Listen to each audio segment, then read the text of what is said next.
wali gila ya. Seperti itu. Mungkin yang maksud wali majzub.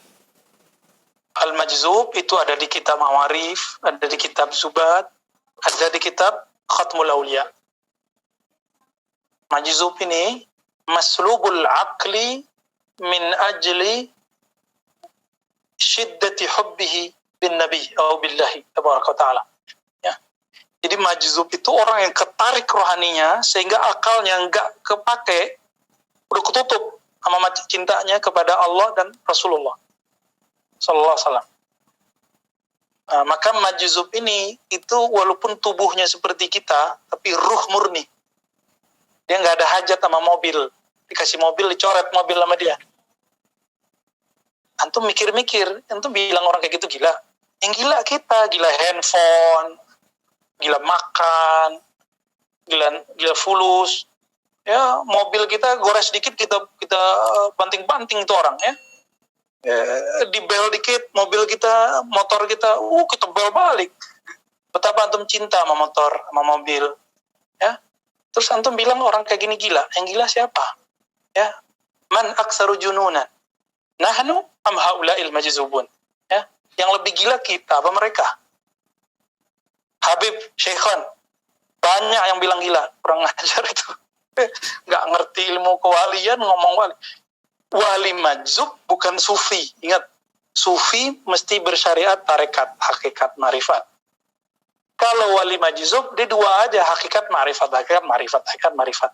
Intinya ma'rifatul hub, cinta, cinta, cinta, cinta. Maka Habib Syekhon tuh ngerti, Imam Mahdi udah ada apa belum? Antum tanyain aja sama beliau. Ya? Nah, beliau nyebut, wali kutub, antum bukan Habib, enggak, bukan saya, aneh bukan wali, bukan wali kutub, maksudnya kutub versi yang Khatmul Aulia. Apa jawaban beliau? Itu kutub Rabbani. Kutub Rabbani, kata Rabbani itu gelar untuk wali kutub, wali ghaus. Maka memakai gelar Rabbani harus langsung dari sisi Allah dan Rasulullah. Gak boleh dari guru atau murid. Gak boleh. Jadi siapa yang menggunakan Rabbani mungkin dia tabarukan aja. Jadi siapapun hari ini yang masyhur di YouTube kah di mana memberi gelar dirinya Rabbani, sebaiknya dia insaf. Dia sadar bahwa Rabbani bukan hak dia. Nah, itu hanya gelarnya Ghaus. Itu hanya gelarnya Al-Ghaus. Al-Ghaus punya 4 ilmu itu. Udah punya belum? Kalau enggak, coret nama Rabbaninya. Kasih tahu kepada orang-orang yang menyebut dirinya Rabbani, Rabbani, Rabbani. Kita nggak pantas, ya, nggak, masih jauh. Antum punya 4 ilmu itu baru disebut Rabbani. Jadi sama, Khatmul Aulia, Ghaus, Imam Mahdi, Rabbani itu sama itu, ya, itu dia ilmunya 4 ini. Kalau dia cuma 1 punyanya, yang kedua nggak punya, berarti belum. Dia harus full ini, harus munsif. Apa arti munsif? Sadar, ya. Jadi wali majzub belum tentu sufi. Ada satu lagi wali malamatiyah. Wali malamatiyah ini sadar, tapi gayanya gaya kayak orang pemaksiat, kayak orang awam, kayak ya begitulah, kayak preman. Hobinya seperti orang-orang biasa. Nggak bisa kita cek. Antum diuji kalau ketemu malamatiyah. Melihat kolbu atau melihat penampilan. Ini banyak nih ahli-ahli zikir di Indonesia, bahkan ahli tarekat, cuma karena si wali malamatiyah ini ngerokok, dia kemudian nggak yakin, masa wali ngerokok? Loh, emang cuma dengan rokok batal kewalian? Rokok bab fikih, kewalian bab marifat, beda. Jangan dicampur-campurin. Ya? Pakai serban, nggak pakai serban, ya? Antum pernah nggak dipertanyakan Buya Zulfikar? Pakai kopiah hitam. Sufi masa pakai kopiah hitam? Loh, apa hubungannya sufi sama kopiah? Ya? Tidak ada pakaian khusus untuk sufi. Ada sufi yang berserban, ada yang berkopiah, ada yang nggak berkopiah. Kalau malamatiyah, nggak ketahuan dia kapan pakai kopiah. Ya? Jadi wali majzub, wali malamatiyah, baru wali sufi. Orang belajar tarekat belum tentu wali. Mursyid bahkan belum tentu wali. Ciri-cirinya kalau masih berebut kemursidan bukan wali itu. Taib. Para ikhwan dan akhwat yang dirahmati Allah Subhanahu wa taala. Jadi masalah di akhir-akhir ini kemudian Assalamualaikum warahmatullahi wabarakatuh. Alhamdulillah, sahabat podcast Manhaj Salaf. Berikut kajian singkat dari Ustadz Yazid bin Abdul Qadir Jawas. Wali Allah adalah orang mukmin yang melaksanakan perintah-perintah Allah dan menjauhkan larangannya. Saya ulangi lagi. Wali Allah adalah orang-orang mukmin yang melaksanakan perintah-perintah Allah dan menjauhkan larangan-larangannya. Mentauhidkan Allah Subhanahu wa taala, menjauhkan segala macam bentuk kesyirikan. Melaksanakan sunnah-sunnah Nabi SAW, menjauhkan bid'ah. Melaksanakan sholat 5 waktu, puasa di bulan Ramadan, dan melaksanakan amal-amal soleh dan lainnya. Jadi antum perhatikan di sini, wali Allah itulah orang mukmin yang melaksanakan perintah-perintah Allah, menjauhkan larangannya. Kalau dia orang mukmin, kalau umpamanya dia sebagai wali, tapi dia tidak sholat, ada wali nggak sholat, bagaimana dikatakan wali? Wali nggak puasa, bukan wali. Bahkan di Indonesia ini ada wali orang gila. Di Indonesia ini ada wali orang gila. Kata mereka wali majdzub. Kata mereka wali majdzub. Maksudnya majdzub artinya ditarik. Ditarik akalnya oleh Allah karena saking cintanya kepada Allah. Jadi gila dia. Bagaimana ada wali orang gila? Nggak mungkin. Jadi di Indonesia ini banyak, bukan satu di Indonesia ini. Orang datang ke sana sampai nanya kepada orang gila, bagaimana tentang nasib saya? Saya minta tolong, saya sakit ya. Orang gila ini ditanya. Cuma mereka bikin nama dengan nama-nama yang sepertinya bagus. Wali majdzub. Gitu. Dan ada dalam tarekat sufi ada itu. Disebutkan. Gitu. Tentang adanya nanti wali-wali yang seperti itu. Dan ada memang di Indonesia. Didatangi oleh orang banyak. Gila. Gitu. Bahkan sebagian telanjang. Gitu. Sampai mereka pakaikan sarung segala macam. Nah itu datangi. Ini karena kebodohan, karena ketololan. Nggak ada yang nama wali seperti itu. Wali itu orang beriman, yang mereka bertakwa, waras. Wali itu bukan orang gila. Jadi wali adalah orang-orang yang beriman, yang dia melaksanakan perintah Allah.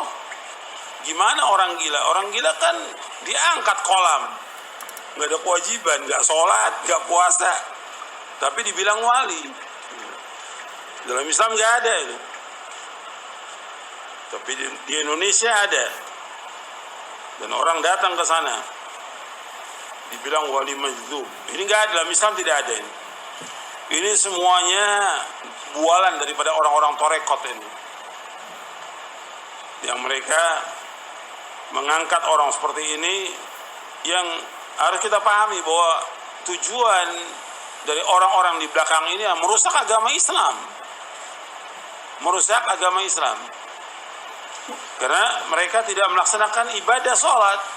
Dan dibanggakan. Oh, Syekh ini punya karomah. Habib ini punya karomah. Kiai ini punya karomah. Padahal itu semua keluar biasaan karena dukun. Karena sihir, bukan karena karomah. Di Indonesia banyak yang seperti ini, dukun. Dan itu dibanggakan. Dalam Islam nggak ada. Dan cerita-cerita yang disampaikan kepada murid-muridnya, yang sampai kepada kita, semua cerita bohong. Maka dikatakan apa? Khurafat. Khurafat, cerita bohong. Dia bisa jalan di air, dia bisa terbang. Nggak boleh dipercaya. Itu semuanya bohong. Dan nanti akan ada itu. Di bab selanjutnya nanti akan ada tentang hakikat dan syariat. Seperti disebutkan, antum lihat di halaman 425. Di halaman 425. 424 425. Kata Yunus bin Abdul A'la As-Sadafi rahimahullah, wafat tahun 264 Hijriah,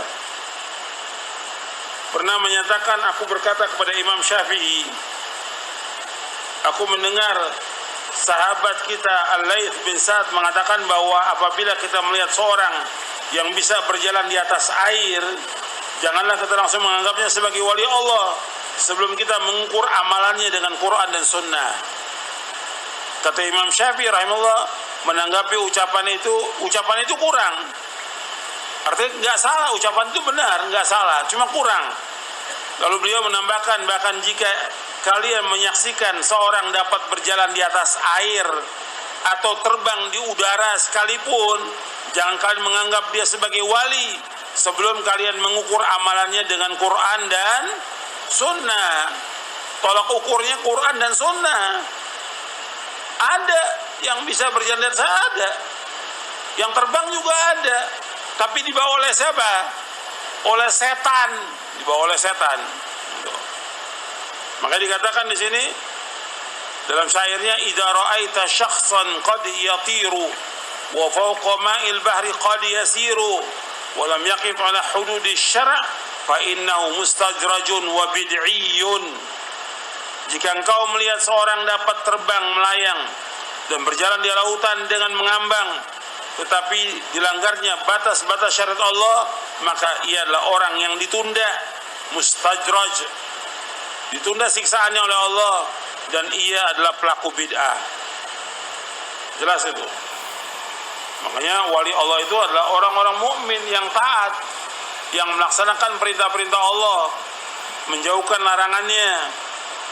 Kemudian dari perintah Allah yang paling besar apa? Perintah Allah yang paling besar apa? Tauhid. Dia wajib mentauhidkan Allah, menjauhkan syirik. Kalau dia masih menyembah kubur, percaya kepada jimat-jimat, ya bukan wali dia. Dia dukun. Dia wajib mentauhidkan Allah, dan dia wajib menjauhkan segala macam bentuk kesyirikan. Kemudian juga dia melaksanakan sunnah Nabi, menjauhkan bid'ah, melaksanakan sholat yang 5 waktu. Nah, ini ukuran, ini tiang agama. Ukurannya sholat, tiang agama. Karena ini jelas dilihat oleh semua orang. Karena ketika dia dikatakan orang beriman, harus dibuktikan imannya dengan dia sholat. Sholat bagi laki-laki di mana? Di masjid. Tapi orang-orang yang dibilang wali-wali ini tidak pernah muncul di masjid.